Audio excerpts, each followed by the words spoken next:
அப்படின்னா ஒரு பொம்பளை பிள்ளை இருக்கு, கல்யாணம் ஆகாத பசங்க இருக்காங்க, அதெல்லாம் விடுங்க. அவங்க ஆல்ரெடி ஜெயிச்சிட்டாங்க. அவங்க ஜெயிச்சதுனாலதான் நீங்க எல்லாம் வெளில வந்து பேசிக்கிட்டு இருக்கீங்க இன்னைக்கு. அப்படி இருந்தாலும் ஆடியன்ஸ் பாத்தீங்க அப்படின்னா நம்மள கழுவி கழுவி கழுவி ஊத்துறாங்க. அப்படித்தானப்பா சொல்லியிருக்க, முதல் வீடியோவே நீ அதானப்பா போட்டிருக்க. நீங்க வந்து ஒரு விஷயமா எடுத்து எடுத்து நீங்க சந்தேகப்பட்டு செக் பண்ணீங்கல்ல. நீங்க அனாவசியமா சண்டை போட்டு எங்களை மாதிரி ஆட்களுக்கு தேவையில்லாம ஒரு கண்டென்ட் எடுத்து கொடுக்காதீங்க.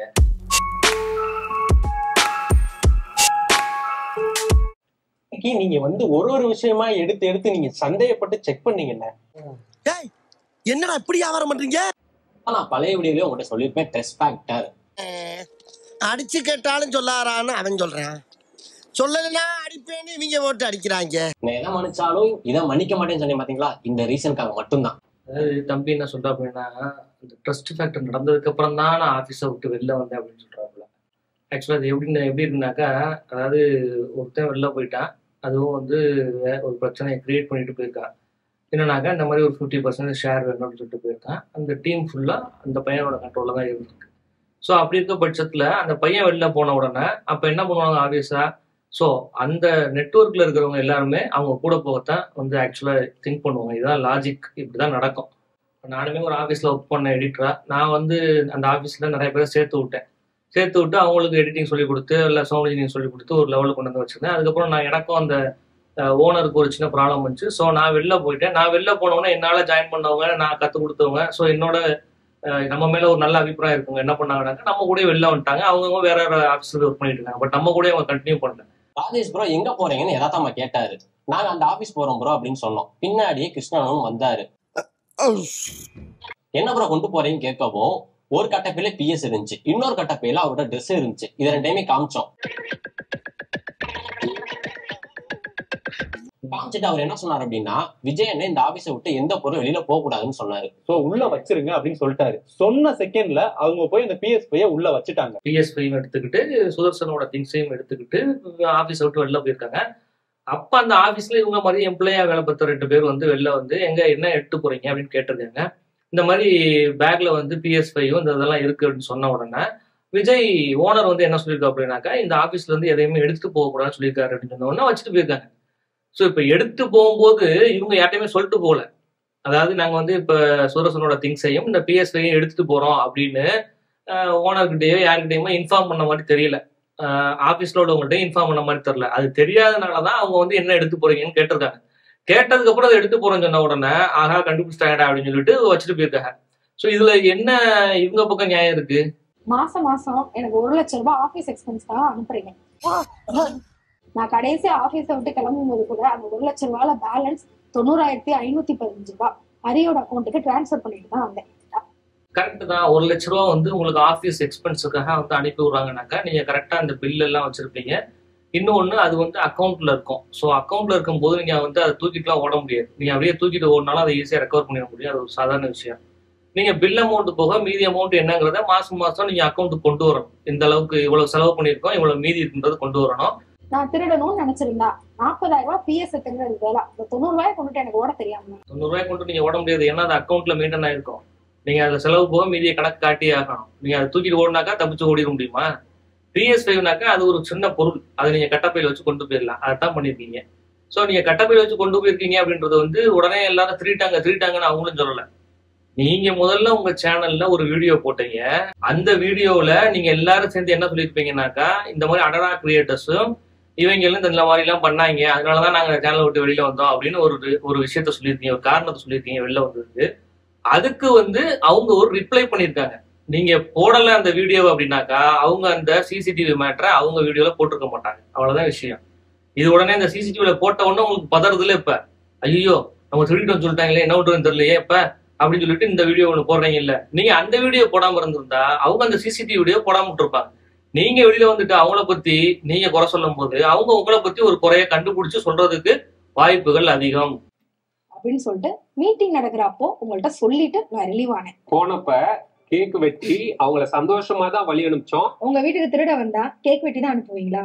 அதாவது கேக் வெட்டி நீங்க கொண்டாடி வழி அனுப்பி வைக்கிறாங்கன்னா அது அவங்களோட நாகரிகமான ஒரு விஷயம். காரணம் என்னன்னாக்கா, நீங்க ஒரு தப்பு பண்ணிட்டீங்க, அந்த தப்பு பண்ணிட்டத அவங்க கண்டுபிடிச்சிட்டாங்க. கண்டுபிடிச்சது யாரு? கார்த்தியும் இல்ல அடடா கிரியேட்டர்ஸ் அவரும் வந்து 2 பேரும் வந்து உங்களை கைங்கணமா பிடிச்சி கட்டப்பை வாங்கல.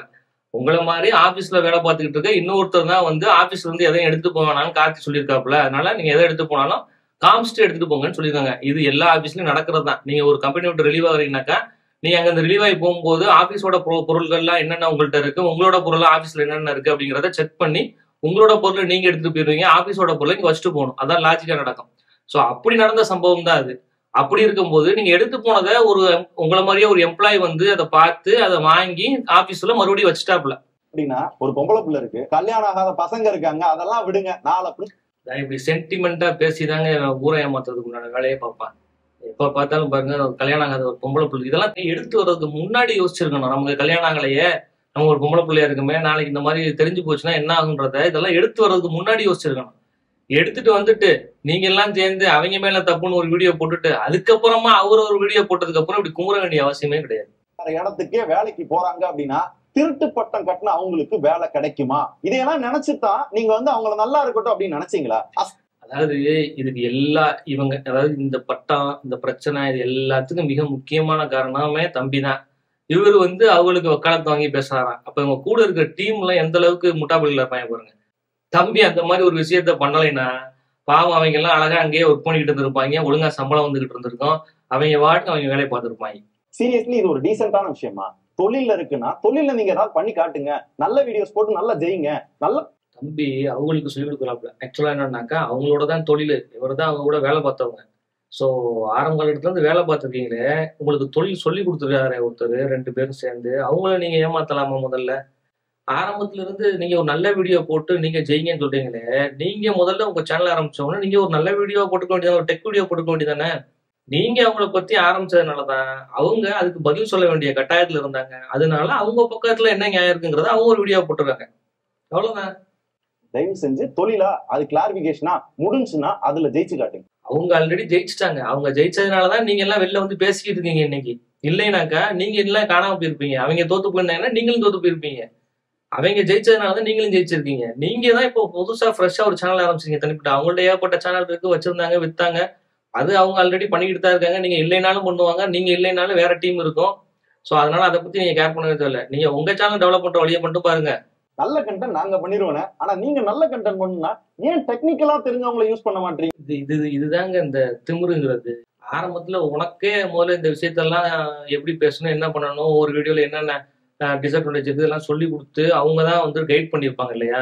ஸோ அவங்க கைட் பண்ணி தான் நீங்க இம்ப்ரூவ் ஆயிருப்பீங்க. அப்படி இருக்கும்போது நல்ல கண்டென்ட் நாங்க முடிப்போம். நம்ம இவர் என்னமோ பிறந்ததுல இருந்தே டெக்ல பிறந்த மாதிரியே பேசிட்டு இருக்குது. இதுதான் அந்த திமிரு தான் இருக்கக்கூடாது. ரொம்ப கஷ்டமா இருந்தது என்னன்னா ப்ரோ, என்ன வேணா நடக்கட்டும், அவங்க கொடுக்குற ஆதாரம் எல்லாமே பொய்ன்றது அதுலயே இருக்கு. அப்படி இருந்தாலும் ஆடியன்ஸ் பாத்தீங்க அப்படின்னா நம்மள கழுவி கழுவி கழுவி ஊத்துறாங்க. ஏன்னா அவங்க ஆதாரம் பர்ஃபெக்டா இருக்கு, உங்க ஆதாரம் ஃபேக்கா இருக்கு. இன்னொன்னு உங்க மூஞ்சில எல்லாம் நடிப்பு தெரியுது, அவங்க மூஞ்சில நடிப்பு தெரியல. அவங்க கிளாரிட்டியா பேசுறாங்க, நீங்க எமோஷனலா பேசி மக்களை வந்து அப்படி நம்ம உரிக்கிடலாம் சீரியல் மாதிரி பேசி அப்படின்னு நினைச்சுக்கிட்டே நம்ம பண்றீங்க. காரணம் என்னன்னா உங்களுக்கு மெச்சூரிட்டி இல்லை, அவங்களுக்கு மெச்சூரிட்டி இருக்கு. அவ்வளவுதான் வித்தியாசம். என்னென்ன விஷயங்கள்லாம் வந்து ஃபேக்கா கிரியேட் பண்ணி மேனிபுலேட் பண்ணாங்க அப்படின்றது சொல்லிட்டேன். அதெல்லாம் மேனிபுலேட் எல்லாம் பண்ணல, அவங்க கரெக்டா சொல்லியிருக்காங்க. நீங்க தான் இப்ப அதை வந்து மேனிபுலேட் பண்ணி நாங்க நல்லவங்க கெட்டவங்க இல்லைன்னு ப்ரூவ் பண்றதுக்கு முயற்சி பண்றீங்க. எனிவே நீங்க நல்லவனா இருந்தாலும் கெட்டவனா இருந்தாலும் பாக்குற பப்ளிக் வந்து அதை பத்தி கேரே கிடையாது. அது உங்களுக்கு தான் பாதிப்பு ஏற்படுத்தும், அதை மட்டும் தெரிஞ்சுக்கணும். யாரையுமே அடிச்சோ நெகட்டிவிட்டியை ஸ்ப்ரெட் பண்ணியோ வளர வேண்டாம். அப்படி நெகட்டிவிட்டி தான் ஸ்ப்ரெட் பண்றது அப்படின்னா டெக் பாஸ் அன்சப்ஸ்கிரைப் பண்ணு, டெக் படீஸ் அன்சப்ஸ்கிரைப் பண்ணு. அப்படித்தானப்பா சொல்லியிருக்க, முதல் வீடியோவே நீ அதானப்பா போட்டிருக்க. நீ என்ன டைரக்டா இப்படி சொல்லல, இப்ப வந்து இப்ப டைரக்டா சொல்ற, அதுதான் வித்தியாசம். நாங்க அந்த வீடியோ போட்டதே எதுக்கு அப்படின்னா வெளியே வந்ததை அவங்க சொல்லல, சோ நாங்க வந்துட்டோம். ஏன் வந்து நீங்க கேட்பீங்கல்ல, அதுக்கு ஆன்சர் ஃபுல் ஸ்டாப். எங்க ஏன் வந்தீங்க, எதுக்கு வெளில வந்தீங்க அப்படின்னு யாரும் கேட்கல. நீங்களே வந்து ஒரு டெக் சூப்பர் சேனல் ஆரம்பிச்சு எங்க இனிமே அந்த சேனல் ஒர்க் பண்ணலாங்க, இந்த சேனல் ஒர்க் பண்ணாங்க, இந்த சேனல் தாங்க நம்ம சேனல், நமக்கும் ஆதரவு கொடுங்க, டெக் பாஸ் ஆதரவு கொடுங்க அப்படின்னு சொல்லிட்டு நீங்க வாட்டுக்கு ஒரு டெக் வீடியோ போடுறீங்கன்னாக்கா யாரும் அதை பத்தி கேர் பண்ணிக்கவே மாட்டாங்க. நீங்க என்னமோ வெளில வந்ததை மக்கள்லாம் அப்படியே கொந்தளிச்சு போராட்டம் பண்ற ரேஞ்சுக்கு பில்டப் கொடுத்தீங்க, அதுதான் தேவையில்லாத பிரச்சனை. இனிமே இந்த மாதிரி ஒரு வீடியோ வருமானு கேட்டீங்கன்னா அவங்க என்ன ரியாக்ட் பண்ணாலும் நீங்க பண்ணிக்கோங்க. இன்னும் என்னென்னலாம் சொல்லணுமோ சொல்லிக்கோங்க. ஃபால்ஸ் அலிகேஷனா இல்ல கேரக்டர் அசாசியேஷனா சொல்லிக்கோங்க, பண்ணிக்கோங்க. இனிமே நாங்க கண்டுக்கிறதாவே இல்ல, எங்க வேலையை பார்க்க போறோம். எங்களுக்கு அதைத்தாங்க நாங்களும் சொல்றோம், அவங்க வேலையை பாருங்க. நீங்க அனாவசியமா சண்டை போட்டு எங்களை மாதிரி ஆட்களுக்கு தேவையில்லாம ஒரு கண்டென்ட் எடுத்து கொடுக்காதீங்க. அப்படி எடுத்து கொடுத்தீங்கன்னா நாங்களும் அதை பத்தி கொஞ்சம் பேசி கொஞ்சம் வியூஸ் வாங்குவோம். ஓகே, பாய்.